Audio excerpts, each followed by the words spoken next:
ما تحطش اغاني في الستوري، ولو في حد منزل ستوري اغاني بلاش تشوفه، هتاخد ذنب وهتخليه ياخد ذنب.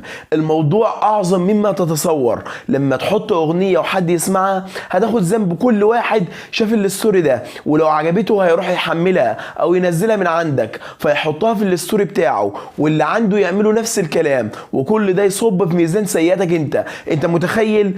احنا بنعافر على قد ما نقدر علشان نحافظ على حسناتنا، وبنجاهد على قد ما نقدر علشان نتجنب المعاصي، وحاجة زي دي بتهدم كل التعب والجهد ده. ما تستهينش بالموضوع، ما تبقاش سبب في ان الناس تسمع اغاني او حد تاب فيرجع يسمع اغاني بسببك. نزل ستوري قرآن، اي حد هيسمعه هتاخد حسنات كتير. نزل معلومة دينية، اي حد هيعملها بسببك هتبقى بميزان حسناتك. ولو مثلا كتبت ان اي حد يقول لا حول ولا قوة الا بالله هياخد كنز في الجنة، تخيل كم واحد هيعمل كده بسببك، وهتاخد اجر كل واحد هيعمل كده.